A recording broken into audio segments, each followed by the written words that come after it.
Hi, this is Brian Kim. I'm going to share with you my first experience using the Alcon Intrepid Hybrid Polymer Phaco tip. I've been using the INA polymer tip for several years now, and I love that tip because it is very, very safe to the posterior capsule. And so this is my first time using the hybrid polymer tip. And I'm going to just kind of give you my first impressions with that tip.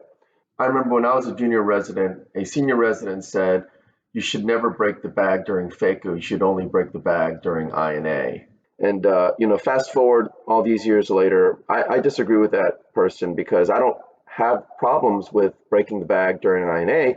And I think that's because of the polymer tip. I have actually a higher risk of breaking the bag with Phaco. And so I think that this might be a game changer when it comes to phacoemulsification and reducing the risk of posterior capsule rupture. But we'll see. I will let you know as I do this case. So I use a corneal marker to help me center and size my rhexis. I make my paracentesis incisions first on the right side and then the left side.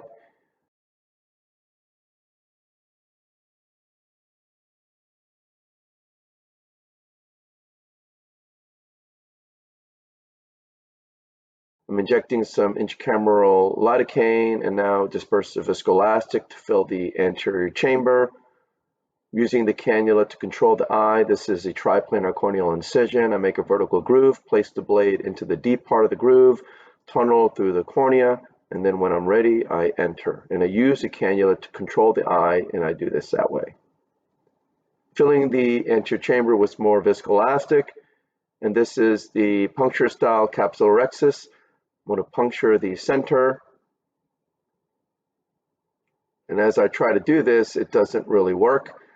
And so I have to switch to the cystotome. I don't recall any specifics on this patient's case. I don't know if they have zonulopathy. I don't know if this is a high myope. But clearly, when you get that spider sign, when you try to use the forceps to puncture the center and it doesn't work, that is a sign of either some elastic zonules or some weak zonules. So once I have a flap, I grab the right side of the flap. I go around circumferentially, grabbing and re-grabbing as I go, trying to use the corneal mark, which will help me center and size my rhexis.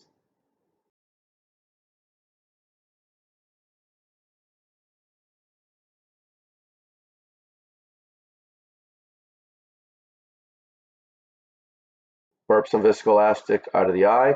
And this is the capsular fornix hydrodissection technique. I place the cannula under the rhexis edge contra-incisionally, rotate the tip down, get a nice fluid wave, come out, decompress on the left side and on the right side, and pointing the tip down and very carefully spinning the lens. I'm able to use that tip of the cannula to really leverage that rotational movement there. So this is a hybrid tip. It looks like maybe the lumen is a little smaller. I'm not quite sure. I didn't really look at it in detail, but it looks basically like the polymer INA tip. The metal is exposed underneath the bevel there. It's a little bit on the thick side, at least it feels like it. It does look softer, not as pointy. Remove the surface epinuclear material. I place the chopper around the lens, place the phaco tip vertically subincisionally, bring both instruments together. I'm able to divide the lens with the double chop, place the chopper around the right heminucleus, pull the chopper centrally toward the phaco tip and divide the right heminucleus. Getting the chopper around the first quadrant and crushing the first quadrant and making them into smaller pieces, and then emulsifying the lens pieces.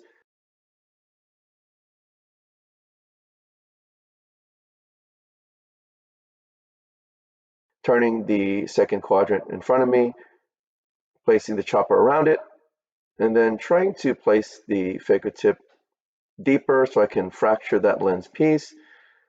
Again, it feels like the tip is a little slippery. It's a little bit, doesn't grab the pieces as well as the metal tip, I feel, with just this first case.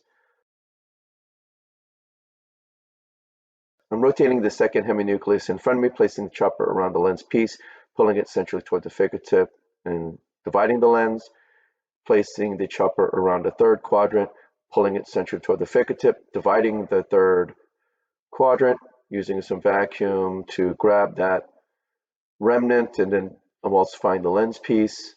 Again, I'm able to grab the lens pieces with vacuum with the hybrid tip very easily. That wasn't a problem at all.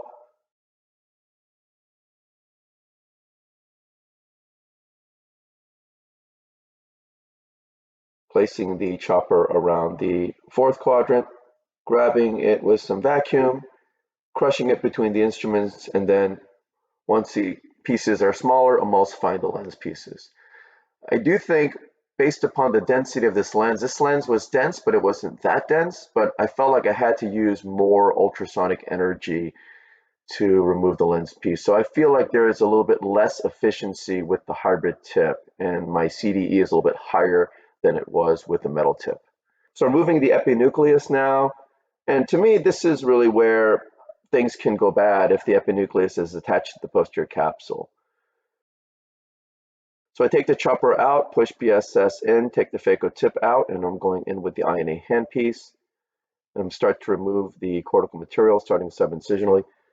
So again, that's really my feeling initially. It does seem to be softer. So when I'm performing the double chop maneuver, normally if the phaco tip is metal, I'm able to grab it because it's got that sharp edge, which allows me the leverage to crush the lens piece between the instruments.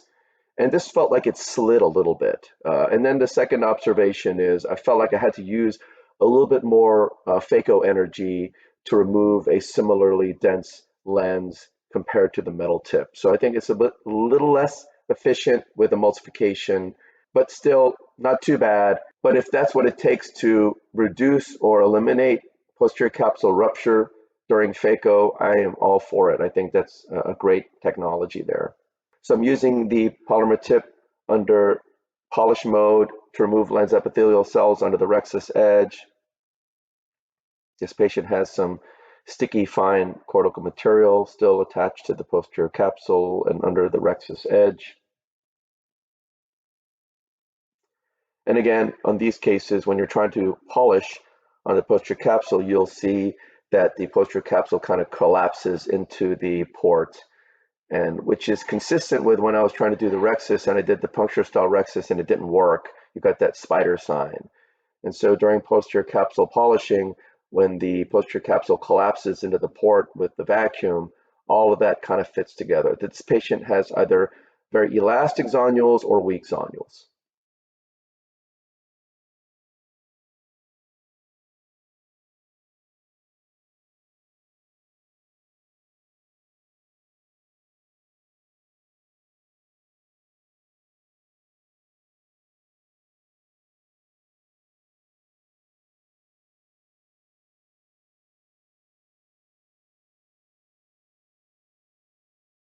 When I'm done with that, I'm going to place a cannula under the subincisional fornix and flush it.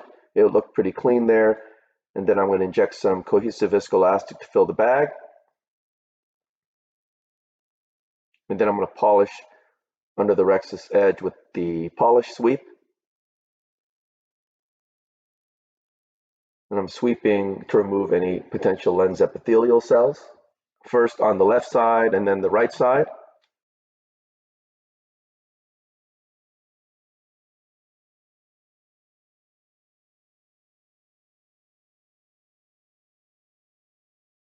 And this is a single piece acrylic intraocular lens. I'm placing it into the capsular bag. Ever since I've switched to the 2.4 incision, it's a little bit harder to inject the entire barrel into the incision there.